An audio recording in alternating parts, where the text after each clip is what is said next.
我生日宴上，傅昭突然领进来一个小姑娘，说她是个不懂事的实习生。她不懂事地打翻了我的蛋糕，不懂事地戴了我的项链。可傅昭只有一句，她还小。直到后来，她不懂事地爬上了傅昭的床，又不懂事地挺着大肚子跪在我面前，太太，傅总说了，姐姐生不了的孩子，我来生。我终于冷着脸给傅昭2个选择，要么拿掉孩子，要么离婚。傅昭一脸愧疚地解释，老爷子说过，只有生下继承人的才能当傅太太，但你子宫受损，小琪的孩子会过继给你。婉婉，我只是太爱你。后来，傅昭喜得贵子，他们娘俩接回傅家时，他还在劝我，你懂事些，老爷子只是羡他们，不会影响你地位的。我懂事点头，不哭不闹。等他一走，就拨通他对家的电话，我答应你了，给谁无痛当妈不是当呢？亲爱的朋友，你好呀。此刻的你，是刚结束了一天忙碌的工作，正窝在沙发里放松，还是在某个安静的角落，想暂时逃离外界的喧嚣呢？无论你身处何方，此刻请试着放慢呼吸，欢迎来到心灵小书馆。这里没有厚重的典籍，没有复杂的理论，只有一本本藏着温柔与力量的小书，和一段专属于你的与心灵对话的时光。喜欢我的朋友，欢迎点击订阅分享。那我们故事开始。傅昭抱着那个孩子走进来时，身后还跟着程琦和傅老爷子。孩子很小，被裹在绣着金线的襁褓里。傅昭低头看着怀里的婴儿，眼神温柔的刺眼。婉婉，他抬头，语气平静，像在通知一件无关紧要的事。孩子以后住这儿。我心里发苦，却不知道该说什么。3个月前，他跪在我面前求我别离婚时，分明承诺只要程琦生下孩子，就将他调去分公司，绝不会影响我们的生活。可现在，他光明正大地把娘俩领回了我们的婚房，心里某种本来就不稳的信念崩塌了。程琦站在傅老爷子身后，怯生生地看着我，为人母亲，还是一样的不懂事，连招呼都不会打。我觉得无趣，转身要上楼，他喊住我，声音带着哭腔，姐姐，我知道你恨我，可是孩子是无辜的，求你日后善待他。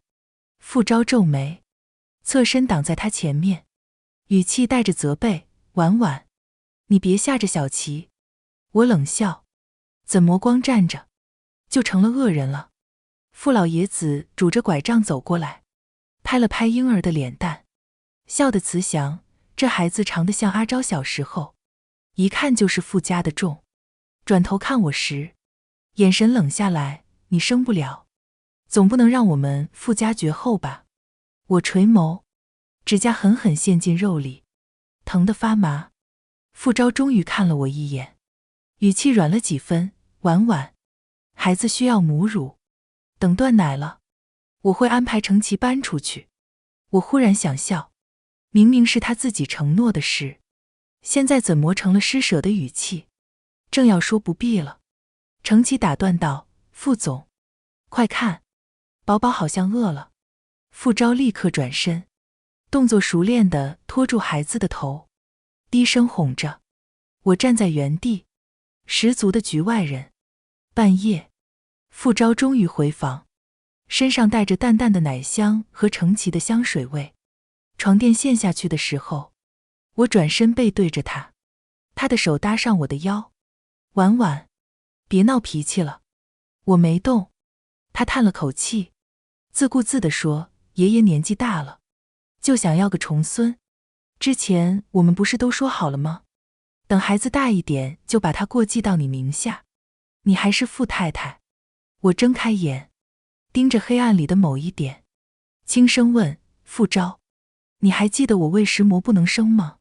他的呼吸一滞。3年前那场车祸，是我扑过去替他挡了致命一击。医生说我很难再孕时，他红着眼睛发誓，婉婉，我只要你就够了。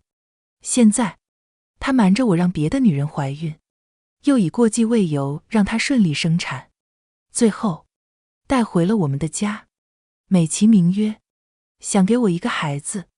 第二天早上，程琦已经抱住孩子坐上我的专属餐椅，傅昭坐在他旁边，低头逗弄婴儿，眉眼温柔。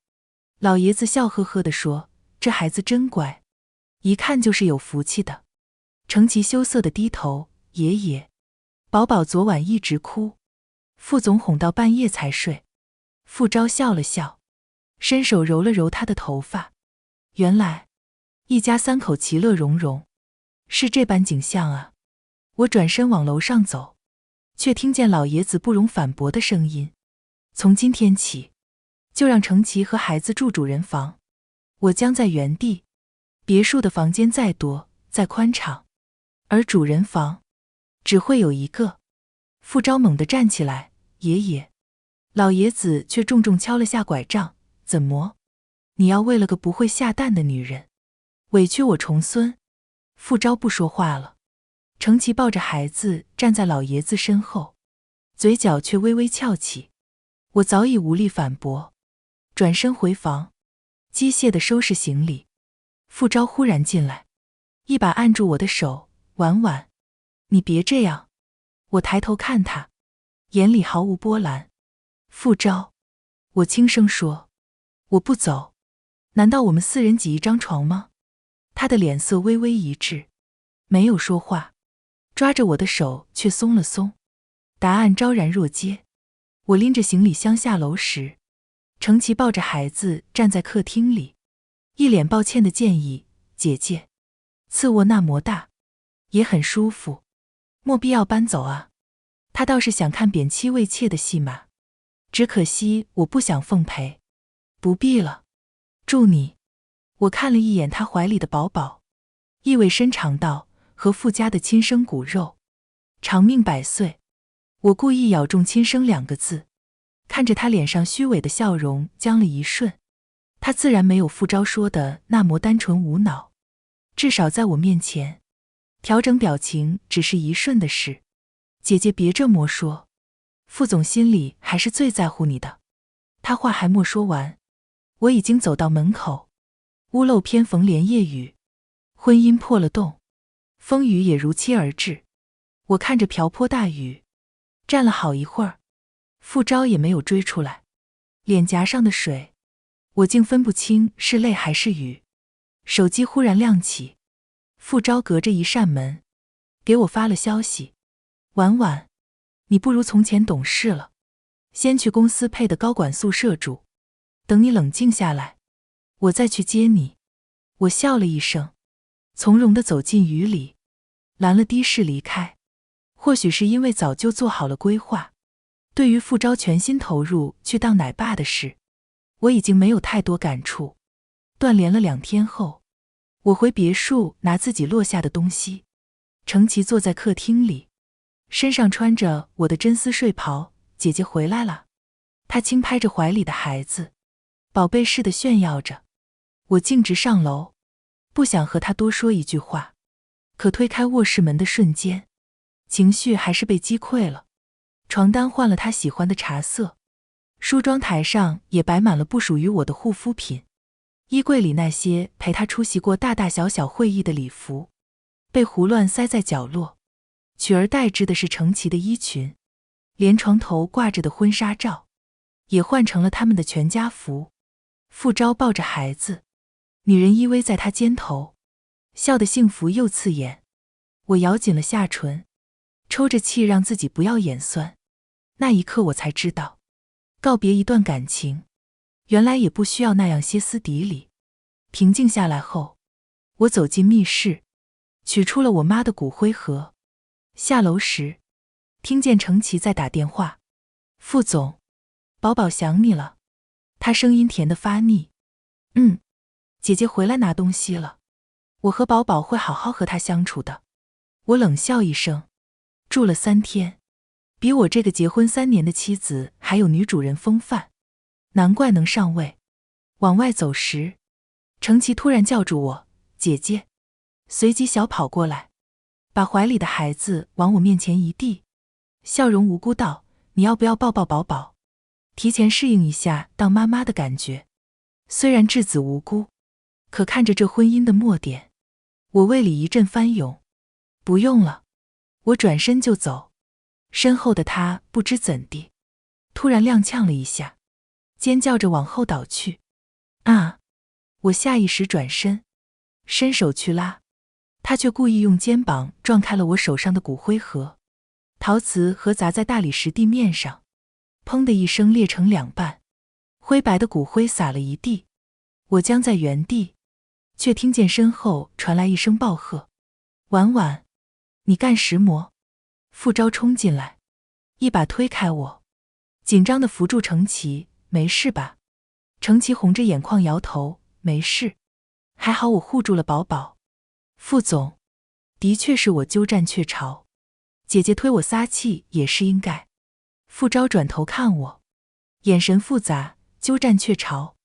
婉婉，我跟你说了多少遍了，让小琪住进来是我的主意。我怔怔地看着妈妈的骨灰散开一地，跪在地上，眼眶通红。妈妈，她却以为我在为推人狡辩，烦躁地松了松领带。每次跟我吵架，你就会哭着喊妈妈。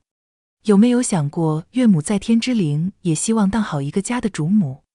程琪假惺惺地凑过来，姐姐对不起，摔坏了你给宝宝买的奶粉，多少钱我赔你。不必了。傅昭打断他，冷冷看着我，他买的东西怎么敢给宝宝用？倒是你，我不在时，他有没有对你做什么？我看着他细心呵护着程琪的样子，忽然觉得好累，连解释的必要都没有了。傅昭，我轻声说，我们离婚吧。男人的脸色瞬间变了，你又在胡说什么？我拿出早就准备好的离婚协议，放在茶几上，签字吧。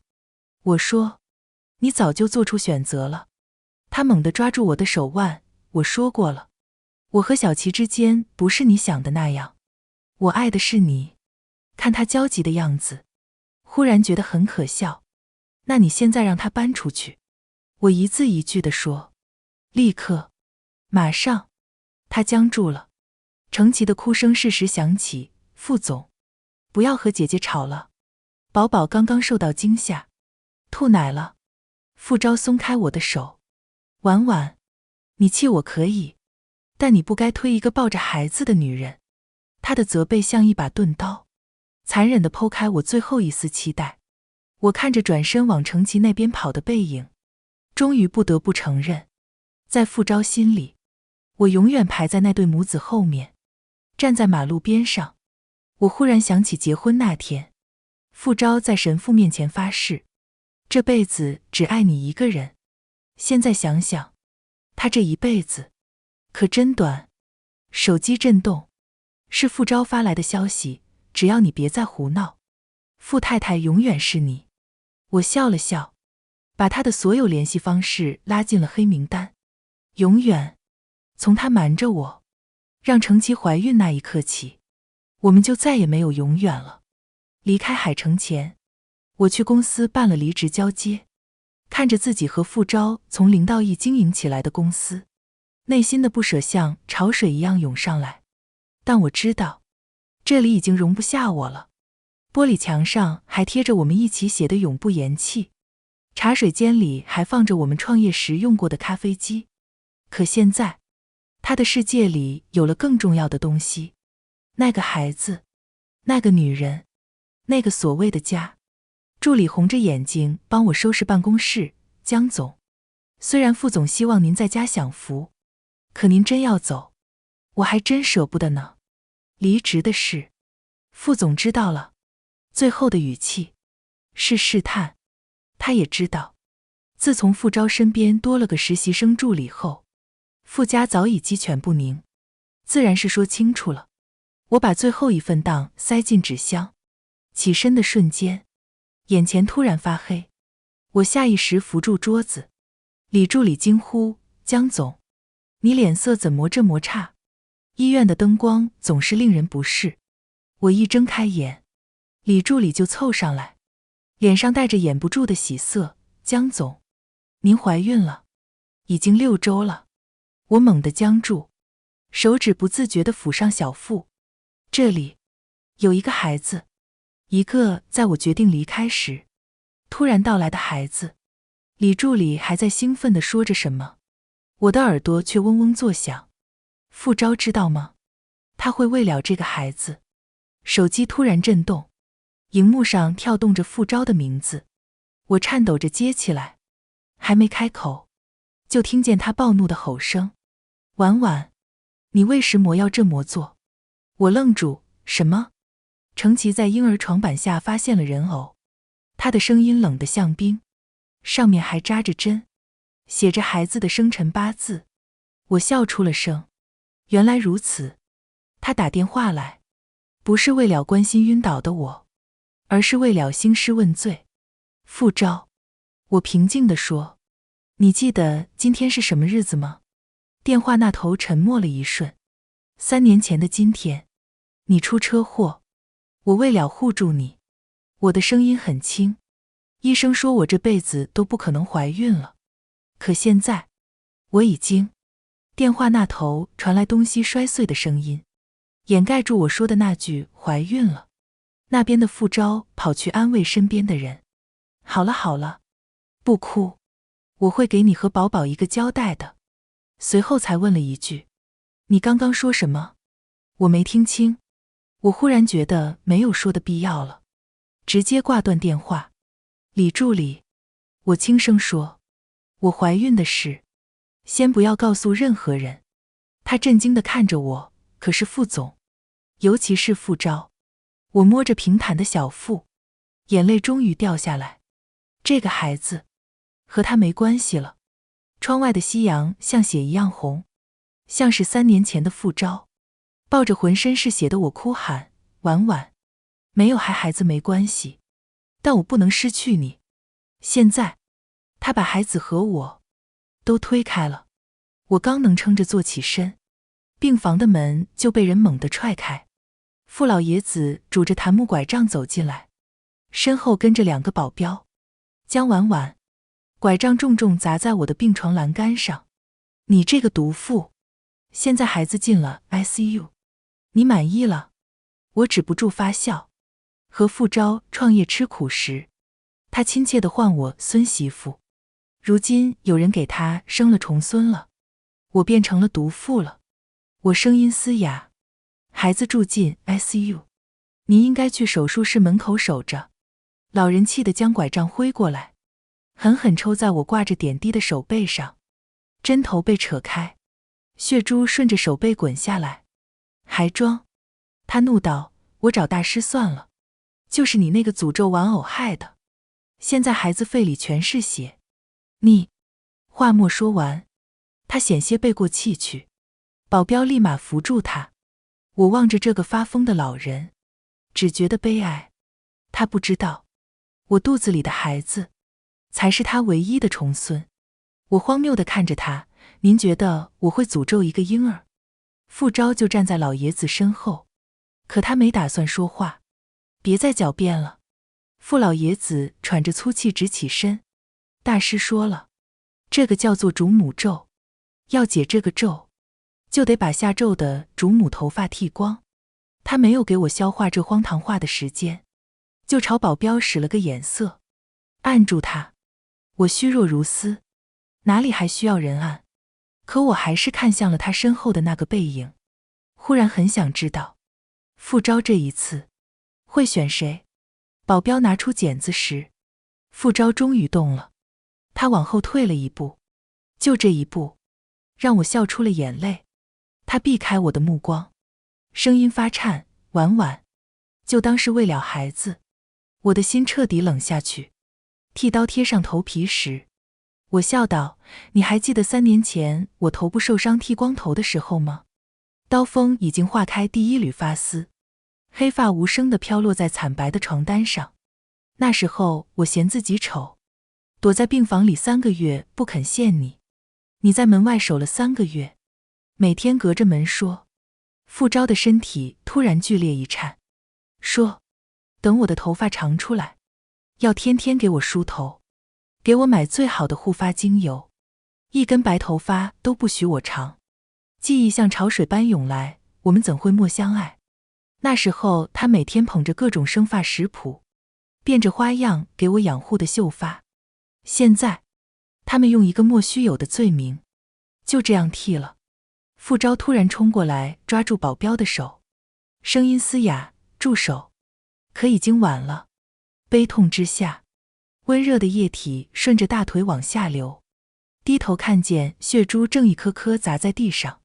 傅昭顺着我的目光看去，脸色瞬间惨白。婉婉，他颤抖着掀开被角，在看到血迹的瞬间，整个人晃了晃。这时，我平静地拉回被子，挡住那片刺目的红，装作若无其事道：“把离婚协议签了吧，只要我不是傅家的主母，诅咒自然就解了。”傅昭盯着我被剃得乱七八糟的头，又看看傅老爷子，让人列印离婚协议送到病房。他签下名字时，还在道歉：“婉婉，对不起。”等宝宝。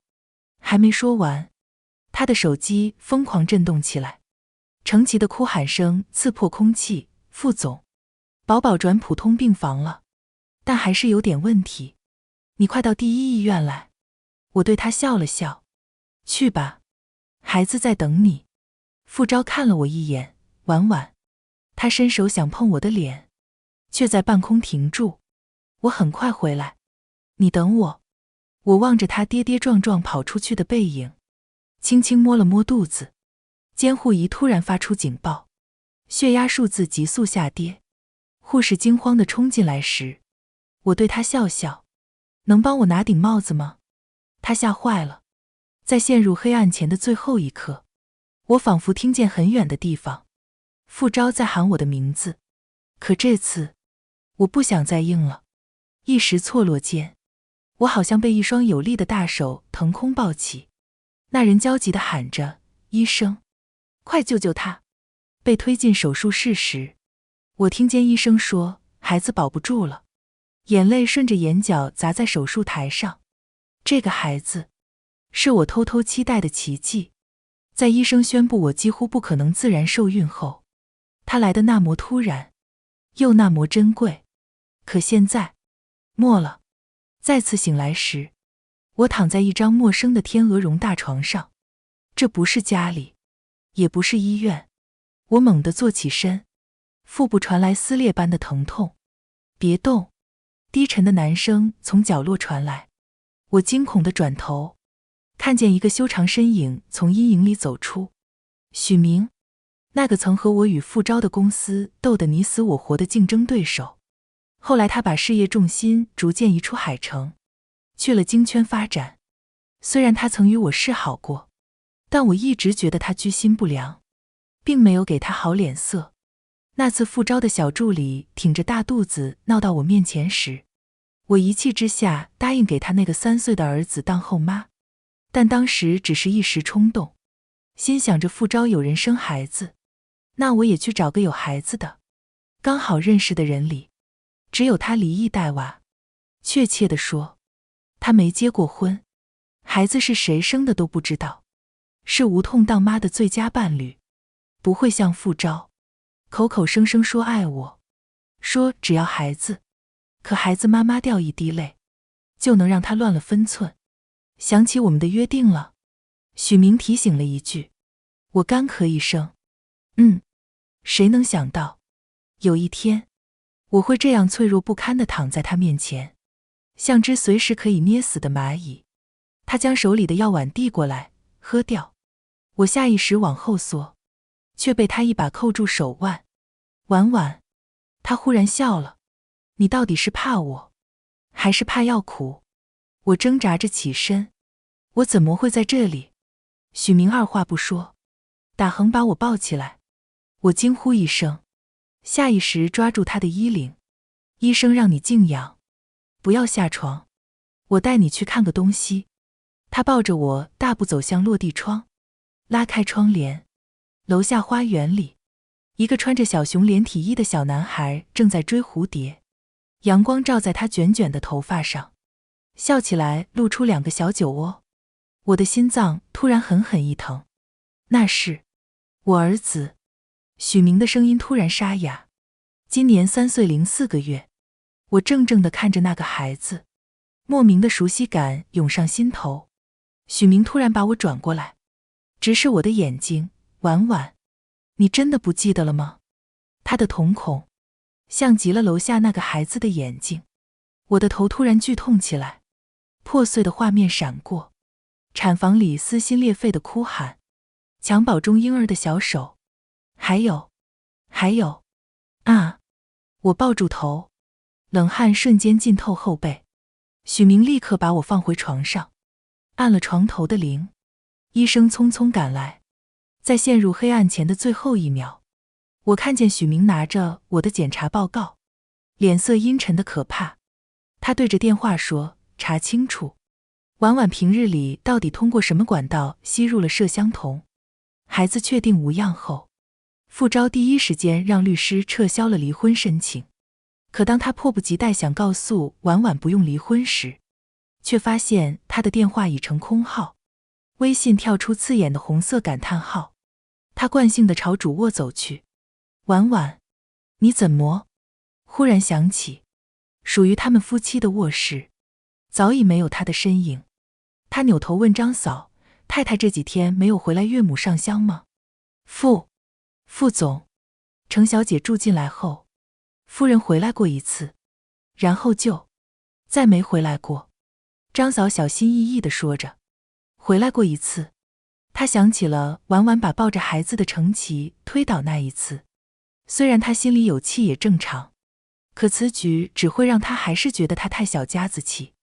孩子姓傅，而傅太太只会是她，何必跟一个小姑娘置气？她想了想，嘀咕了一声，不孝女，闹脾气也不能忘了岳母啊。随即转身去了密室，想替婉婉祭拜一下岳母，却发现骨灰盒不见了。张嫂，太太什么时候把骨灰盒带走了？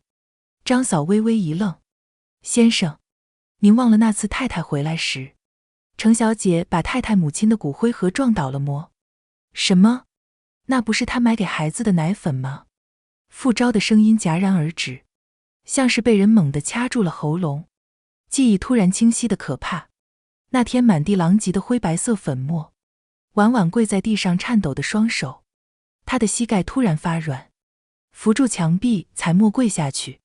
先生，张嫂担忧地看着他，您没事吧？傅昭没听见他的话，满脑子都是婉婉当时通红的眼眶，和他跪在地上喊的那声妈妈。想起他最后平静到可怕的离婚宣言，原来那不是赌气，是心死。那些，他的声音抖得不成样子。后来，收拾到。张嫂低下头，太太当时去找我拿新的盒子，等回来时，程小姐已经让保姆用吸尘器。闭嘴！傅昭突然暴喝出声，一拳砸在玻璃柜上。他转身就往外冲，车钥匙插了3次才插进去，方向盘上的手抖得几乎握不稳。到了公司，他做了很久的心理准备，才敢推开他办公室的门，以为会看到他往日工作时干脆利落的模样，可里面空空如也。离职？傅昭猛地拍向办公桌。什么时候的事？人事总监吓得后退半步。两周前，李助理亲自办的交接。他冲进总裁办时，李助理正在整理档。婉婉去哪了？他直接拽住对方手腕。说实话，李助理吃痛的皱眉，想到傅昭毕竟是孩子的生父，于是如实交代了。傅总，江总怀孕了，辞职大概是要安心养胎。怀孕？傅昭双眼一亮。她怀孕？是啊，江总离职那日，我已经给程助理发过邮件了。李助理突然噤声，因为他看见傅昭的脸色瞬间惨白。2周前，是不是他晕倒住院那日？傅昭找到程琦时，他边哄孩子边漫不经心地说：“邮件，我没看呢。傅总，我正休产假，所以……”傅昭一把抢过孩子塞给保姆，将他逼到墙角。他是傅总，他的离职邮件只能发给我，我的工作邮箱是你管理。你说过产假期间会代转，不看怎么不跟我说？不好意思吗？程琦像以前那样装迷糊，可是这一次似乎并不受用。傅昭的脸色阴沉的能滴出水。集团规定，上级超过3天没有回复离职邮件等于审批通过。傅总，你看孩子在笑呢。程琦又拿孩子来当挡箭牌，把婴儿往他怀里塞。可这次傅昭却像被烫到般猛地推开，突然想起李助理说的话，婉婉怀孕了，那才是他最想要的孩子。他后退2步，连外套都莫拿，就直奔高管宿舍。粉色满天星，孕妇维生素，还有婉婉最爱吃的话梅。傅昭抱着满怀东西站在宿舍门前，心跳快得发疼，想着要怎么和妻子温存时，开门的却是个陌生女人。对方问：“你谁啊？”他以为自己看错了，又确认了一遍，这里的确是公司的楼盘，谁准你住进江婉婉的宿舍的？他咬牙道：“哦，那个不会下蛋的。”女人在傅昭杀人的目光中改口：“江总上个月就搬走了，现在是专案一组的总监全家住这儿。”傅昭直接拨通人事部：“谁批准专案总监住高管宿舍的？”是程小姐安排的。手机砸在地上4分5裂。傅昭红着眼把那家人的行李全扔到走廊：“滚！这房子的一砖一瓦都是按他喜好设计的，谁也不准住在这里。”几日后，傅昭胡子拉碴地拦住刚下飞机的李助理：“告诉我他在哪，求你了。”李助理看着曾经不可一世的傅总如今行销鼓励，终究没忍住劝道：“傅总您放弃吧，我联系过了，江总要回复早回了。”傅昭却像没听见似的，死死攥着李助理的行李箱拉杆，直到保安来拖人。他还盯着航站楼大荧幕上的航班资讯，那个突然出现的京圈许氏集团的广告，董事长照片里似乎有半张熟悉的侧脸，可他没来得及看清楚，电话催命地响了起来：“喂，阿昭，儿子发烧了，你在哪里？知道了，这就回来。”离开的那一刻，他心里想的是婉婉和肚子里的孩子可安好？还好，他安慰自己，还好没有领了离婚证，一切都还来得及。我梦到了很多事，醒来的时候总有些茫然。窗外在下雨，许明坐在床边，手里端着药膳。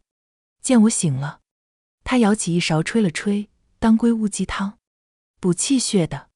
我下意识往后缩：“许明，当初我们为了争一个专案，在酒桌上互相问候，现在魏石魔对我这么好，你是说你把我快到手的标给抢了那次？”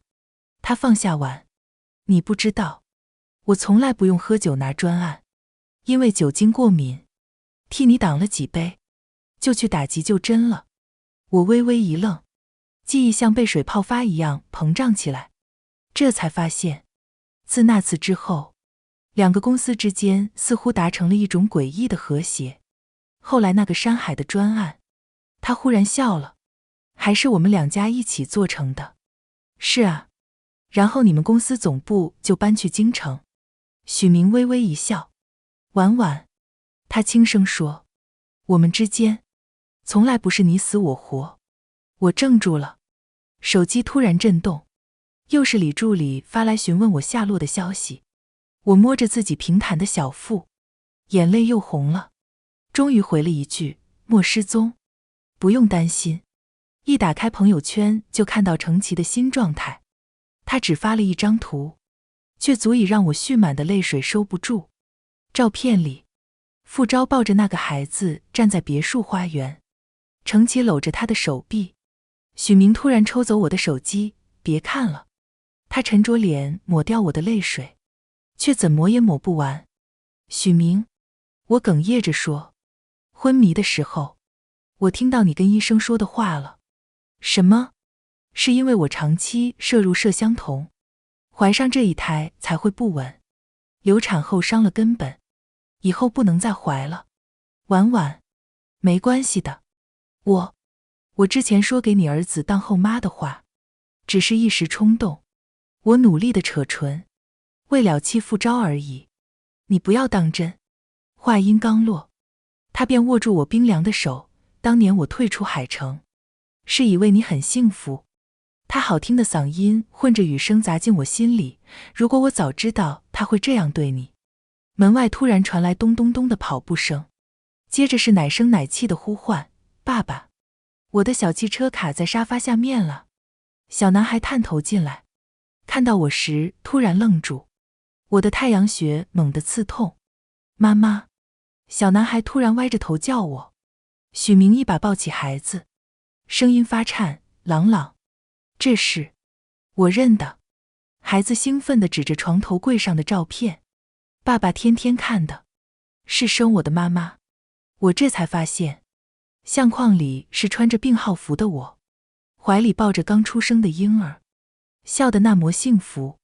许明把孩子交给保姆，转身时眼眶通红，婉婉，你还好吗？我顾不得头疼，抓住他的手，这是怎么回事？许明终于说开，你生下孩子后出过事，那段时间我一直找不到你，再见你时，你已是傅太太。婉婉，朗朗是我们的孩子。他俯身靠近时，在我额头上安抚地印下一个吻，轻得像羽毛，却让我想起更多。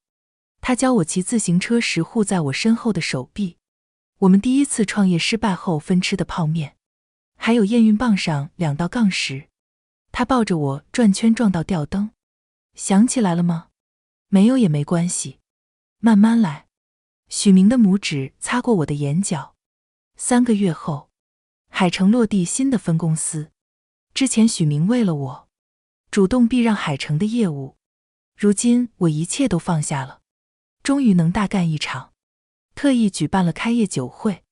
妈妈，朗朗举着蜡笔画冲进办公室，看我画的全家福，画上是3个歪歪扭扭的小人，中间那个扎着马尾辫，被他用粉色涂得闪闪发亮。我欣慰一笑，原来有全家福的感觉，这么好啊。许明跟进来，西装外套随意搭在肩上，宴会安排在海城江畔的云顶餐厅。要去吗？他语气轻松，眼神却紧张地盯着我。去啊。我蹲下给朗朗擦掉脸上的颜料，正好看看海城的夜景。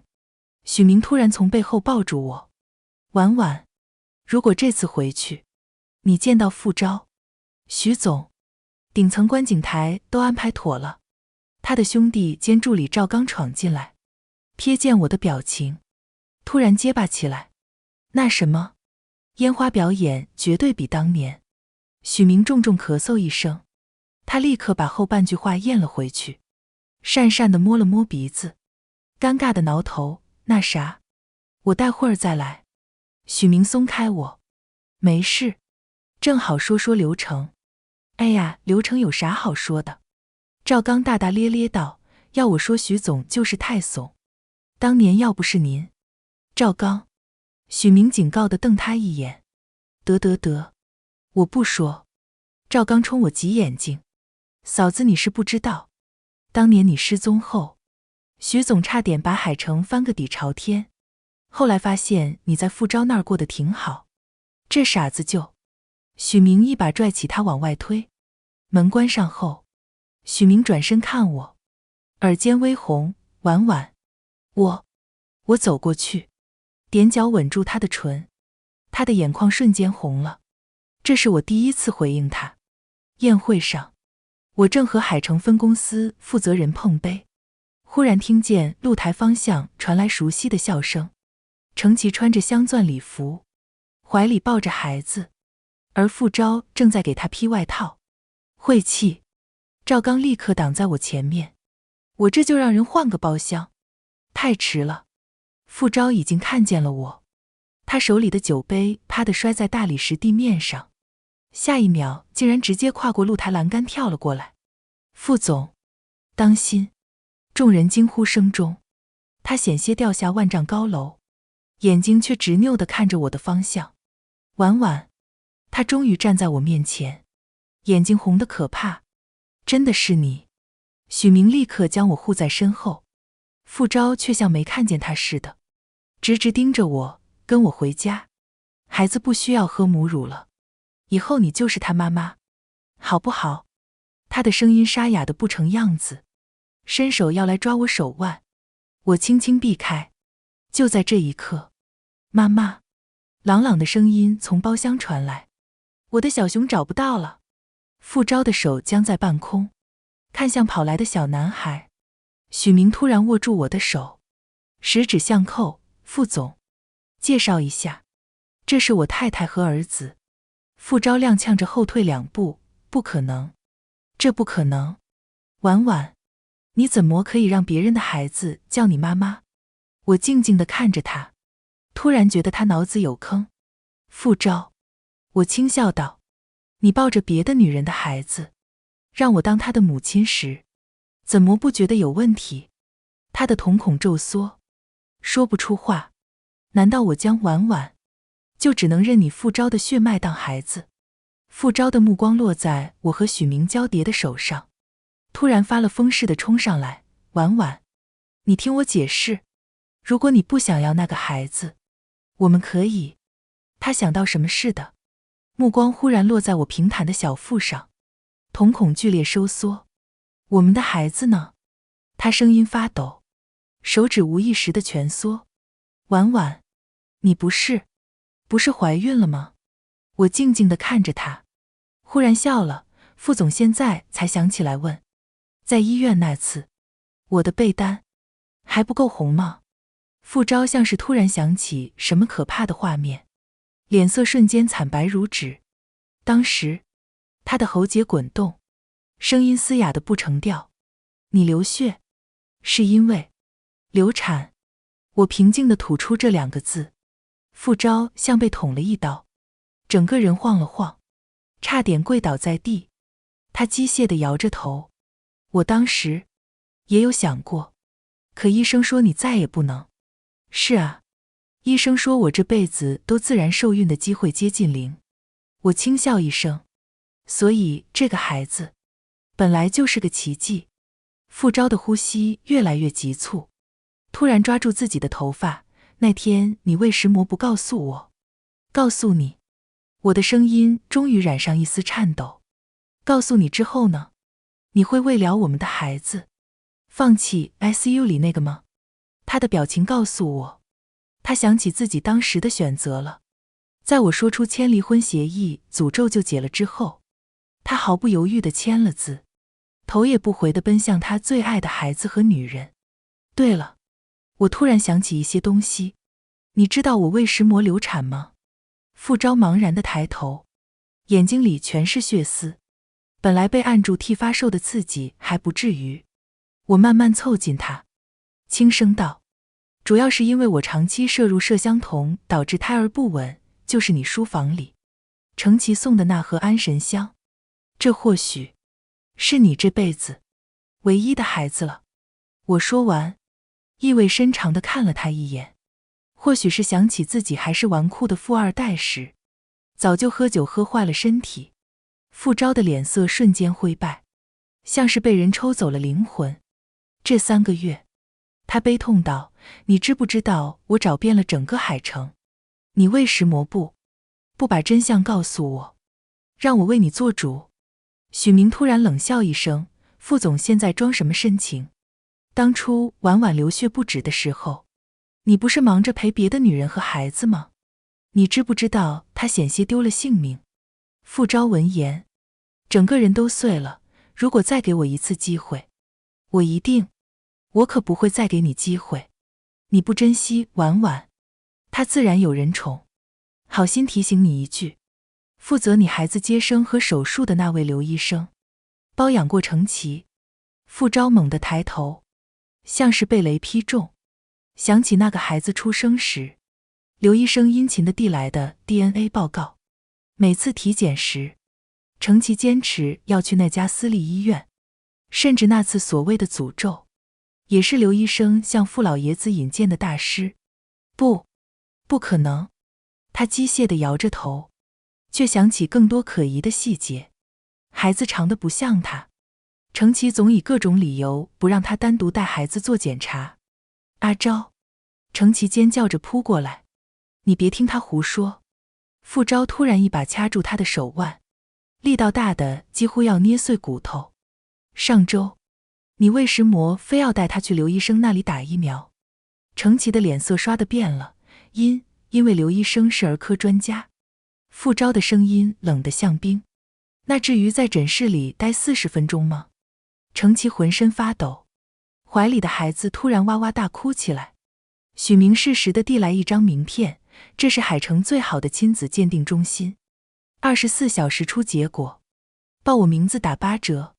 傅昭松开程琦，他看着眼前这个曾经以为不懂事的小女生，突然觉得无比陌生。婉婉，他红着眼睛望向我，声音里全是哀求。等我查清楚。没有我们了。我平静地打断他，从你带他出席我生日宴开始，或者更早之前，我们就已经结束了。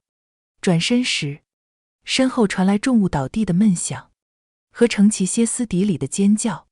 我没有回头，但我知道，这一次，他也尝到了剜心之痛。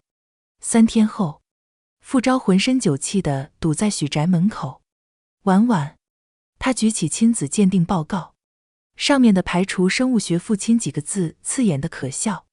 医生说，我这种精子存活率，能有孩子是奇迹，是我自己太自大的，以为年轻的女孩更容易，这才辜负了你。程琦他送的安神香的确有问题，你放心，我已经把它。